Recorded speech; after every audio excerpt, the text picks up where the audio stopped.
Mim já tá difícil estar aqui em cima hoje, tá difícil pensar de uma forma coerente. Glória a Deus. Eu quero trazer para vocês hoje uma mensagem que está lá no livro de Neemias. E o tema dela é: nada vai me parar. Fala com força, com autoridade. Nada vai me parar. Glória a Deus. Vira para o irmão que está ao teu lado e fala: nada vai te parar. Mas existe um segredo para que isso aconteça. E é sobre esse segredo que eu quero falar com vocês nessa manhã. Lá em Neemias 6, 1-4, vai falar assim: quando Sambalate, Tobias, Gesem o árabe e o restante dos nossos inimigos souberam que eu havia reconstruído o muro e que não havia ficado nenhuma brecha, embora até então eu ainda não tivesse colocado as portas nos seus lugares, Sambalate e Gesem mandaram-me a seguinte mensagem: venha, vamos nos encontrar num dos povoados da planície de Ono. Eles, contudo, estavam tramando fazer-me mal. Por isso enviei-lhes mensageiros com essa resposta: estou executando um grande projeto e não posso descer. Algumas versões vão dizer: estou executando uma grande obra e eu não posso parar. Por que parar a obra para ir me encontrar com vocês? Eles me mandaram 4 vezes a mesma mensagem e todas as vezes lhes dei a mesma resposta. Glória a Deus. Para quem não... Eu quero só situar vocês nessa história, na história de Neemias. O povo tinha sido infiel ao Senhor. E quando o Senhor entregou para Moisés os preceitos, ele disse: olha, enquanto o meu povo seguir os meus preceitos, eu estarei com vocês. Mas no dia que vocês se desviarem do meu caminho, eu os espalharei por toda a terra. E naquele dia, quando vocês clamarem, quando vocês vierem a mim, então eu os ajuntarei de volta, não importa onde vocês estejam. Mas o povo de Israel estava vivendo essa primeira parte. O povo de Israel estava espalhado, o povo de Israel tinha sido conquistado por uma outra nação. E é engraçado que o período antes dessa conquista, Deus vai levantar vários profetas que vão trazer uma mensagem de conserto para Israel. E vai dizer: vocês se desviaram do meu caminho, vocês precisam voltar para o meu caminho, porque senão eu irei tratar com o povo. Só que no mesmo lugar que tem profetas de Deus, existem falsos profetas. E esses falsos profetas começavam a se levantar e digam: vai nada, Deus vai destruir o povo dele, vai destruir o templo dele, que ele mesmo criou, que ele levantou Salomão. E o povo preferiu acreditar nos falsos profetas. Porque muitas das vezes a gente prefere acreditar naquilo que o nosso coração quer acreditar, e não aquilo que Deus quer falar. Então eles deram um passo à frente e eles começaram a matar todo profeta de Deus que se levantava com essa palavra. Só que nós queremos em um Deus que cumpre tudo aquilo que Ele fala. Ele não tem compromisso com as nossas vontades, Ele não tem compromisso com os nossos desejos, mas Ele tem compromisso com cada palavra que Ele declara. E então Ele fez se cumprir a palavra de juízo que Ele tinha declarado sobre Israel, e Israel foi atacado, foi conquistado e foi levado cativo. E Neemias era copeiro do rei. Neemias estava diante do rei Artaxerxes. Que palavra bonita, né? Vamos falar ela só uma vez, nós não vamos falar mais. Quando eu falar o rei, vocês já sabem de quem que eu estou falando. E aí, Neemias era copeiro do rei. E quando pessoas vinham de Israel, Neemias perguntava: e como que está lá? Sabe, quando alguém vem do Brasil e a gente fala: e aí, como que está lá? Como que está o povo lá? Como que está a cidade? E aí eles falavam: está uma destruição. Vieram, queimaram as portas de Jerusalém, destruíram os muros, o povo está sofrendo. E Neemias, ele sente aquilo de uma forma diferente. porque ele estava lá, ele tinha um bom emprego, ele estava no castelo do rei, ele servia ao rei, ele tinha uma posição. Mas quando ele escuta que a parte do povo de Deus estava sofrendo, que a cidade de Deus estava destruída, ele começa um tempo de jejum e oração. E ele começa a orar, e ele começa a clamar ao Senhor, e ele se coloca naquele lugar, e ele começa a pedir o favor de Deus sobre o povo. E Deus responde a Neemias. Então um dia ele vai servir ao rei, e o rei olha para ele e fala: hoje você está triste, você não está doente. O que é que você tem? Ele fala: como que eu posso ficar feliz, se a minha cidade, a cidade que os meus pais estão enterrados, estão em ruínas? Então o rei fala para ele: o que eu posso fazer por você? E Neemias ora e ele fala: olha, permita que eu vá e eu reconstrua os muros. O rei falou: quanto tempo você vai ficar fora? Vá, pode ir. Fala: mas se não for pedir muito, já que eu já estou pedindo mesmo, não tem como você escrever uma carta para que eu tenha passagem até chegar lá? E o rei fala: claro, eu vou te dar essa carta. Falou: mas então, eu também vou precisar de madeira para reconstruir essa porta. Ele fala: tudo bem. E então o rei, ele atende todos os pedidos de Neemias, pedidos que foram gerados em jejum e oração. Sabe, eu sei que Deus tem entregado na mão de cada um de nós pedidos que têm sido gerados através de jejum e oração. Pedidos que têm chegado ao coração do rei e têm atraído o favor do rei, porque tem sido gerado com uma vida de propósito, uma vida aos pés do Senhor. E Neemias recebeu esse favor do rei. E então Neemias vai e ele começa a reconstrução do templo. Mas todas as vezes que nós estamos vivendo um grande projeto, o diabo vai tentar nos tirar daquele projeto. Ele não está satisfeito. Diferente de alguns cristãos que estão vivendo conforme a onda, onde o vento leva, ele não brinca segundo o propósito dele. Ele veio para realizar um propósito e ele vai realizar. Agora, como é que nós, que estamos aqui para realizar um propósito divino, nos posicionamos diante dos ataques de Satanás? Porque é aí que vai fazer toda a diferença. É através daí, de como você se posiciona, que vai fazer a diferença entre você alcançar as promessas, alcançar aquilo que você gerou em jejum e oração, e você perder aquilo que você tem lutado. Porque tem vezes que o diabo não te para antes de você começar essa grande obra. Ele te para no meio, porque ele quer te envergonhar. Às vezes ele não vai lutar com você antes, ele luta durante. Porque ele não só para a sua obra, mas ele para a obra de quem está do lado olhando. E ele fala: se parou na vida dele, vai parar na minha também. E aí ele desanima outras pessoas no meio do caminho. E era isso que ele estava tentando fazer com Neemias. E eu acho lindo que nessa passagem ele fala assim, que Neemias já tinha reconstruído o templo e ele não tinha deixado nenhuma brecha. O Senhor quer construir os muros nas nossas vidas sem deixar nenhuma brecha. Ele quer que você seja um muro intacto, onde que o diabo não possa tocar na sua vida, na sua família, nas suas finanças. Ele quer que você tenha muros ao redor da sua vida, que sejam muros sem brechas. Lá em Jó, Deus vai falar que havia um muro que cercava a vida de Jó.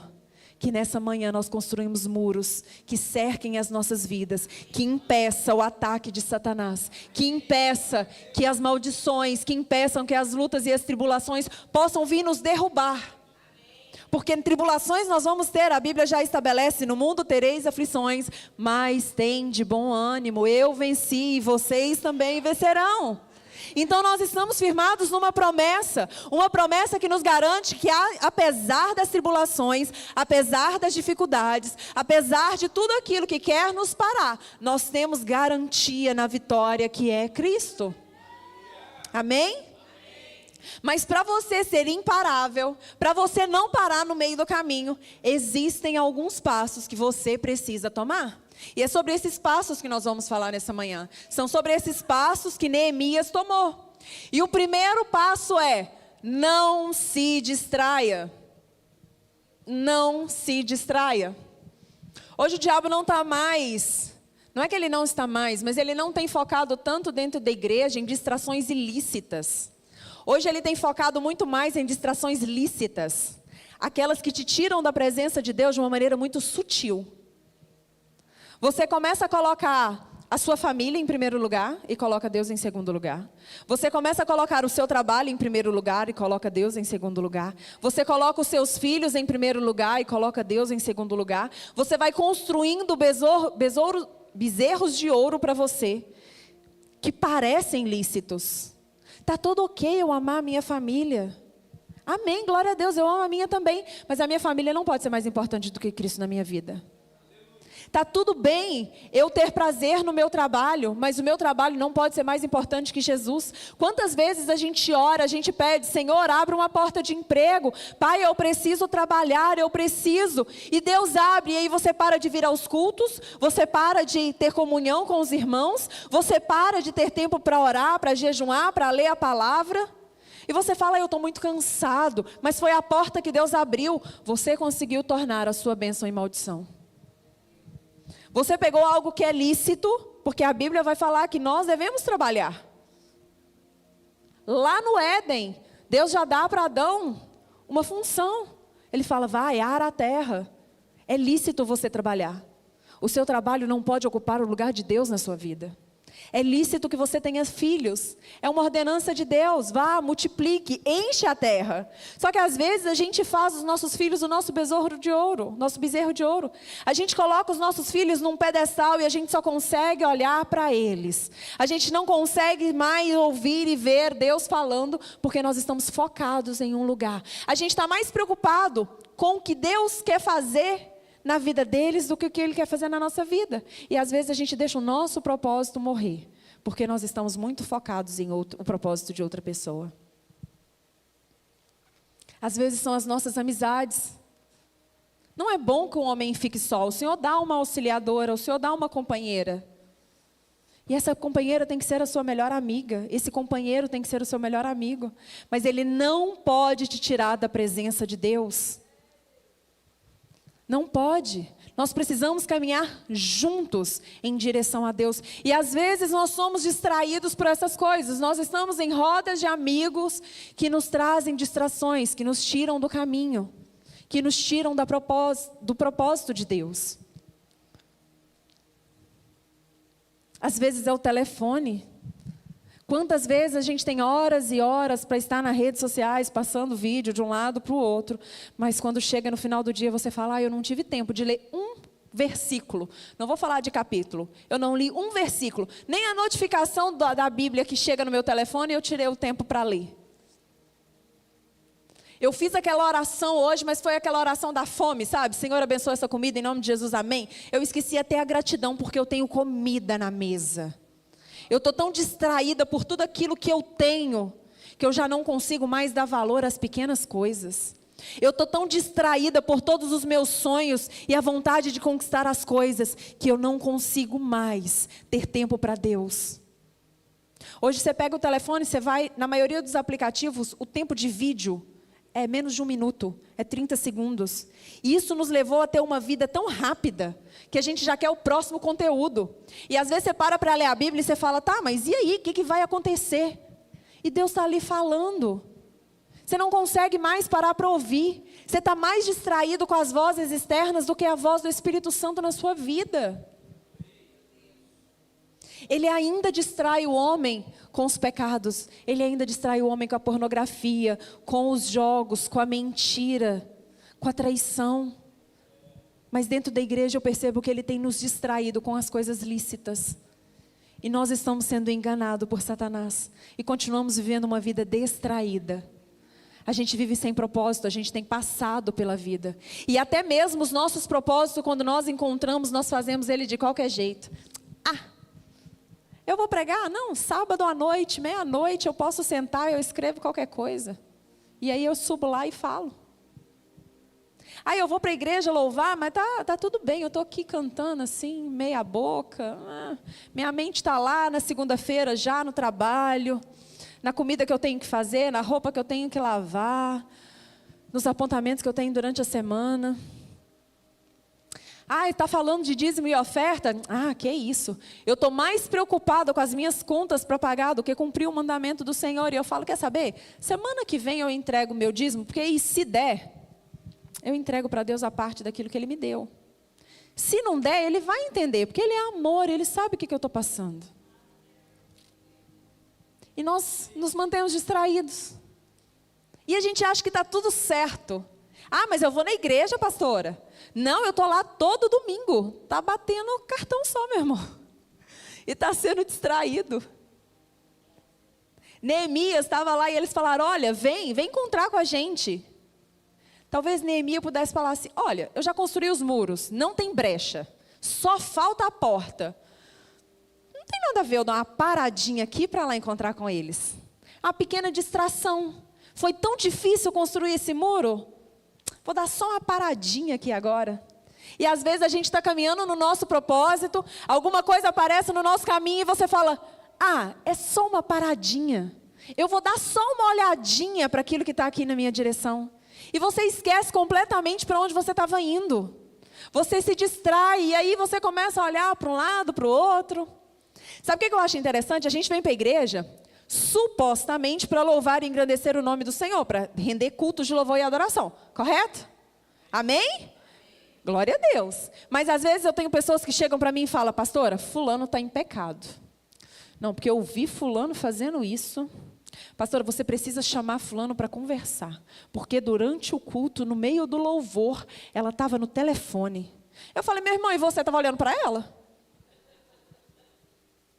Tá as duas erradas. Aí sabe o que? Eu vou sair dessa igreja, porque aqui nessa igreja as pessoas são... Não me dão um abraço. Mas quando foi a última vez que você abraçou alguém? Quando foi a última vez que você se dispôs a fazer algo? Nós estamos tão distraídos pelos defeitos e pelos erros dos outros que nós não analisamos o nosso. E nós nos deixamos continuar distraindo pelas outras coisas, pelas outras pessoas e por tudo que está no nosso caminho. E Neemias, diferente de nós, ele se posicionou e disse, não vou parar. Eu estou fazendo uma grande obra e eu não posso parar. Deixa eu te dizer uma coisa nessa manhã. Deus está realizando uma grande obra na sua vida. Não pare, continue avançando, continue caminhando em direção ao propósito que o Senhor estabeleceu na sua vida. Não pare, declare nessa manhã, eu não vou parar. Glória a Deus, nós não seremos distraídos, nós não seremos alcançados por essas distrações. Nós estamos em uma grande obra e nós não iremos parar até que essa obra seja concluída por inteiro na nossa vida. Amém? Glória a Deus. Você sabe uma pessoa que se distraiu no meio do caminho que a Bíblia vai nos mostrar? Pedro. A Bíblia vai contar que os discípulos estavam no navio, num barco, no meio do mar. E então tem uma tempestade, Jesus começa a caminhar sobre as águas e vir em direção a eles. E Pedro, quando vem, todo mundo está achando que é um fantasma, que é alguma coisa. E Jesus fala, não, sou eu. E Pedro fala, é você mesmo? Então deixa eu ir até você. E Jesus fala, vem, pode vir. Vamos abrir, Mateus 14, 28, 30. Fala assim, Senhor, disse Pedro, se és tu, manda-me ir ao teu encontro por sobre as águas. Venha, respondeu-lhe. Então Pedro saiu do barco, andou sobre as águas e foi na direção de Jesus. Mas quando reparou no vento, ficou com medo e começou a afundar e gritou, Senhor, salva-me.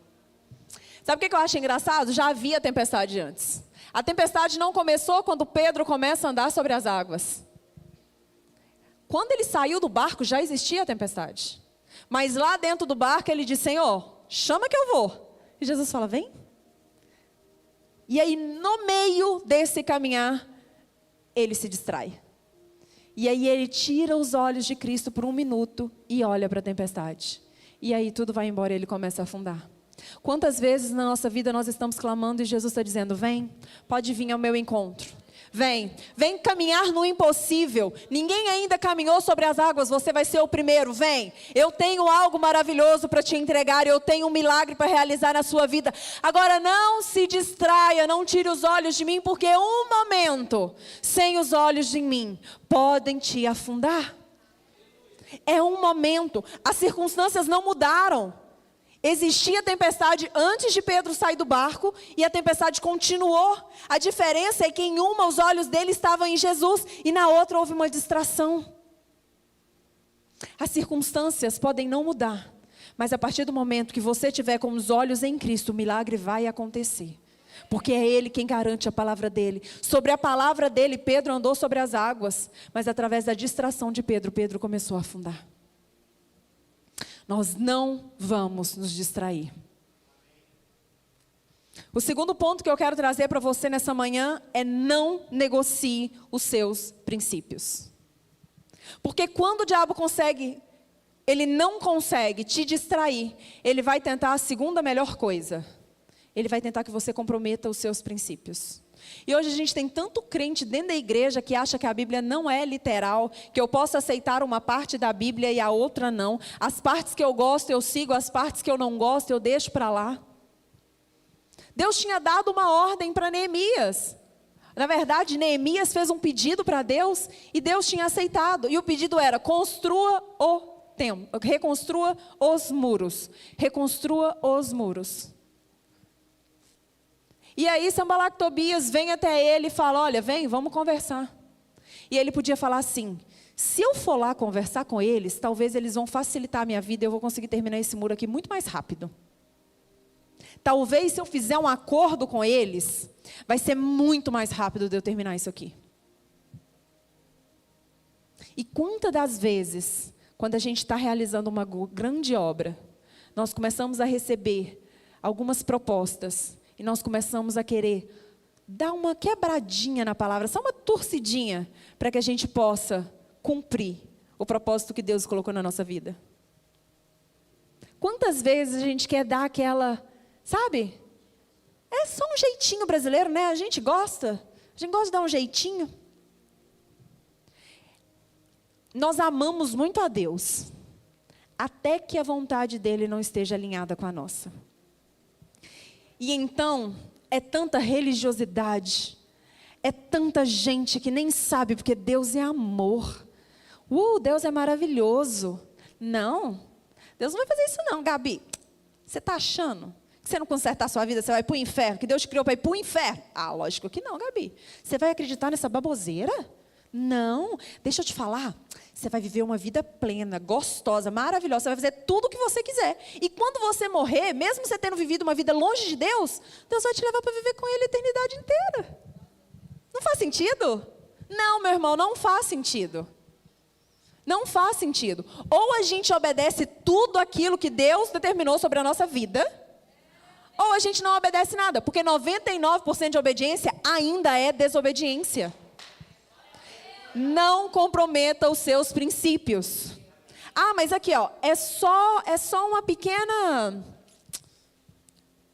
Aqui, não tem nada a ver. Você vai lá pegar aquele serviço, mas se você der $100 a mais, a pessoa vai te dar o serviço com certeza. Você pode até colocar um valor a mais no seu aí, que está tudo certo. Não. Fala, não, eu vou ganhar, porque o meu Deus vai fazer o meu propósito brilhar na frente de todos os outros. Ele vai tirar do fundo da gaveta e Ele vai colocar em cima. Ele vai colocar nas mãos das pessoas certas os meus projetos. E não importa se talvez o meu projeto não é tão bom quanto o outro. O meu propósito por trás daquele projeto é melhor. E Deus vai me ensinar a melhorar o meu projeto até que ele seja o melhor. Porque existe um propósito para Deus realizar as coisas na sua vida. Mas Deus te deu um propósito, Ele vai cumprir esse propósito até o fim. Você não precisa abrir mão das virtudes que Deus colocou em você, para que esse propósito seja cumprido. Deus te criou para ser um ser íntegro. E é assim que nós vamos encontrar. Ele vai voltar para encontrar uma igreja santa, santificada pelo sangue de Cristo. Ele não vai voltar para encontrar uma igreja que no final, no último dia, vai tentar levar na lábia. Porque não tem conversa no final. É ou vem para o gozo eterno ou afasta-se de mim. Naquele último dia, a conversa fiada, a lábia não vai te levar para o céu. Se você não mudar a sua vida hoje e tirar tudo aquilo que quer te tirar dos caminhos do Senhor, da sua vida, não tem outra escolha. Ele está te dando 70, 80, 100, 120 anos para viver segundo a vontade dEle. Eu espero que você tenha tempo para fazer segundo a vontade dEle. Todas as vezes que a gente vai falar da volta de Jesus, para mim, de todas as promessas que tem na Bíblia, é a que o meu coração mais queima. Porque se eu creio num Deus que ressuscita os mortos, que cura, que salva, que liberta, que transforma, eu preciso crer num Jesus que vai voltar. Então meu coração começa a gerar uma expectativa para aquele último dia. E eu não consigo não pedir a Deus para que Ele volte mais rápido, porque de tudo que eu vou realizar nessa vida terrena, não existe nada que para mim tenha valor maior do que me encontrar com Jesus. Então o meu coração queima e eu não consigo imaginar. Eu fico tentando imaginar como vai ser naquele grande dia, quando os meus olhos verem a Deus, como vai ser. E meu irmão, eu não consigo me conter. Dentro de mim acontece uma coisa que eu vou te falar um negócio. Eu falo, Jesus, pelo amor de Deus, volta logo.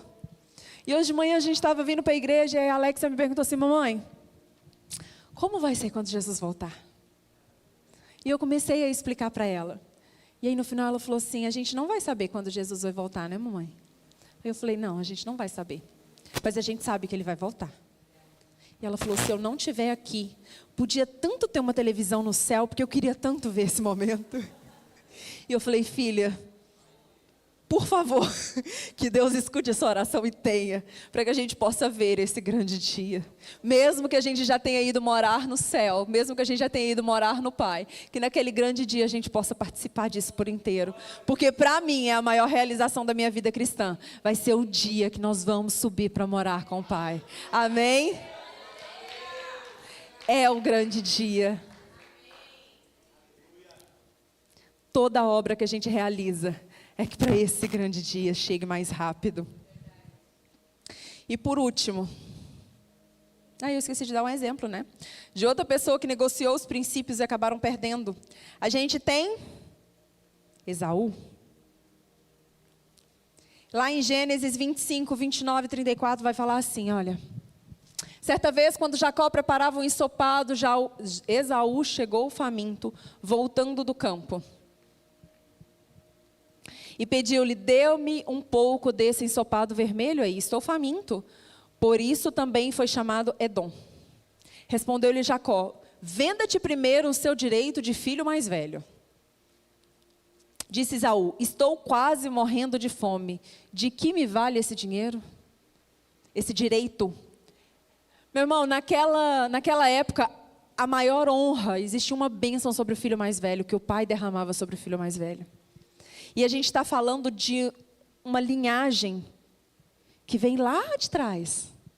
Abraão, Isaac, Jacó, José.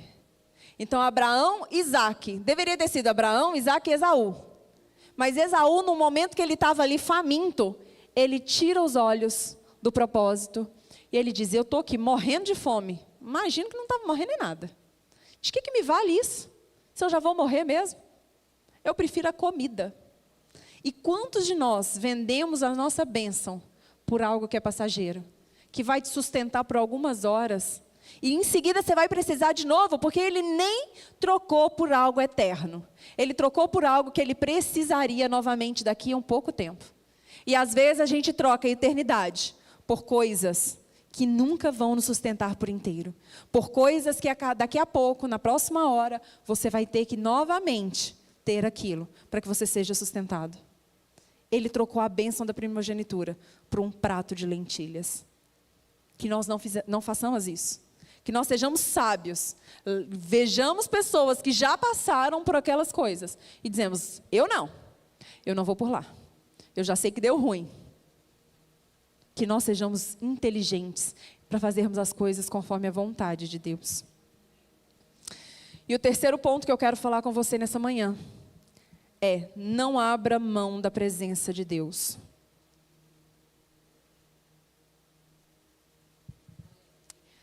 Sabe, Neemias, quando eles vêm trazer aquele recado para Neemias, ele dá uma resposta. Mas a Bíblia vai falar que eles por 4 vezes mais enviaram a mesma proposta. E Neemias dá a mesma resposta. Neemias está dizendo, eu sei para o que eu fui criado. Eu sei qual o propósito pelo qual Deus me criou. Então eu não vou abrir mão da presença de Deus, do propósito de Deus, daquilo que o Senhor determinou para a minha vida, para viver aquilo que vocês querem que eu viva. Eu não vou sair da minha posição diante da presença do Senhor, de um Deus que ouviu a minha oração, que me respondeu, que me colocou nesse lugar, para encontrar com vocês. Esquece, eu sei em quem eu tenho crido, eu sei no Deus que eu sirvo. Foi o mesmo Deus que abriu o caminho para mim, foi o mesmo Deus que fez o rei demonstrar favor para mim. É esse Deus que eu sirvo. Então eu não vou me distrair, eu não vou negociar os meus princípios, e eu não vou sair da presença de Deus para me encontrar com vocês. Eu vou me manter firme, é aqui que eu vou estar, é aqui que eu preciso ficar, é aqui que o Senhor me colocou. Eu não vou olhar para a direita, eu não vou olhar para a esquerda, não importa o tamanho da tempestade, não importa as ofertas que estão me trazendo, não importa o tamanho da minha fome, o tamanho do meu desespero. Eu não vou me afastar desse propósito.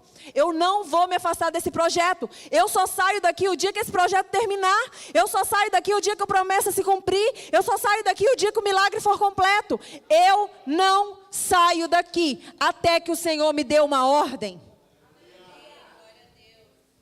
E aí eu me lembro de Moisés. E Moisés vai falar com o Senhor, olha, se a tua presença não for comigo, não me faça sair daqui. Moisés estava indo em direção à terra prometida. Moisés estava indo em direção às promessas do Senhor. Ele sabia que a promessa era boa, porque o Senhor só te promete coisa boa. Ele sabia, mas ele entendia também que a promessa sem a presença não vale nada.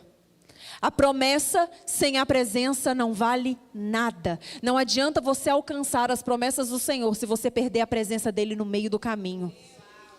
Não adianta, você não vai ser completo, porque o que te preenche é Cristo. Não é o que você pode ter, não é o que você vai alcançar. O que te preenche tem que ser saber que o teu nome está escrito no livro da vida. O que te preenche tem que ser saber que nos céus o seu nome é conhecido. O que te preenche tem que ser saber que você está vivendo uma vida digna, íntegra, segundo a vontade de Deus. Que você tem cumprido os seus princípios, que você tem cumprido os seus preceitos. Essa tem que ser aquilo que faz arder o seu coração. Sabe, a Bíblia vai falar também ali um pouquinho depois de Moisés, já com Josué. E ele vai falar assim, que Moisés entrava no templo, para ter aquele tempo com Deus. E as pessoas ao redor ficavam na porta das suas tendas. Mas Josué, ele ficava na porta da tenda. E quando Moisés saía, Josué permanecia. Eu fico imaginando o coração de Josué. Ele falava assim, eu ainda não posso estar lá dentro, mas o lugar mais perto que eu posso estar é aqui nessa tenda. Então eu não vou sair daqui. Eu não vou me contentar em ficar na porta da minha tenda. Eu não vou me contentar, eu vou ficar aqui. Porque assim quando Moisés sair, Deus chamar, eu vou entrar. Eu não vou negociar a presença de Deus. Eu não vou negociar, eu não vou abrir mão da presença de Deus. Aí eu me lembro de Davi, que ele fala, um dia nos seus átrios vale muito mais do que 1000 em outros lugares. São homens que entenderam que a presença de Deus é mais valiosa do que todas as outras coisas. Davi vai falar assim, Senhor, eu prefiro cair na sua mão onde há misericórdia do que na mão dos meus inimigos. Davi sabia o Deus que ele servia. Davi tinha convicção. E é por isso que Deus vai falar que ele é um homem segundo o coração dele. É um homem que pecava, mas se arrependia. Mas acima de tudo, era um homem que não abria mão da presença de Deus. É um homem que não se importava em se rasgar por inteiro diante de Deus. Era um homem que não se importava em trazer a Arca da Aliança, dançando e pulando e cantando. E enquanto a esposa estava olhando e falando, você está se fazendo de ridículo, ele estava falando, não me importa, eu estou fazendo para Deus, eu não quero saber se você está olhando. Eu não vou me distrair pelos seus comentários, eu não vou negar os meus princípios, porque eu sei que o que eu tenho entregado para Deus é puro, e eu não vou abrir mão da presença de Deus, não importa o que você diga. Que nós sejamos essas pessoas, que nós sejamos essas pessoas que não se importam com o que os outros vão pensar de nós, mas que nós não comprometemos a palavra de Deus, nós não comprometemos a presença de Deus, nós não comprometemos a nossa integridade, nós não somos distraídos, nós estamos aqui firmes, porque existe um Deus que vai voltar, porque Ele vai voltar. Amém? Eu quero te convidar a ficar de pé, fechar os seus olhos.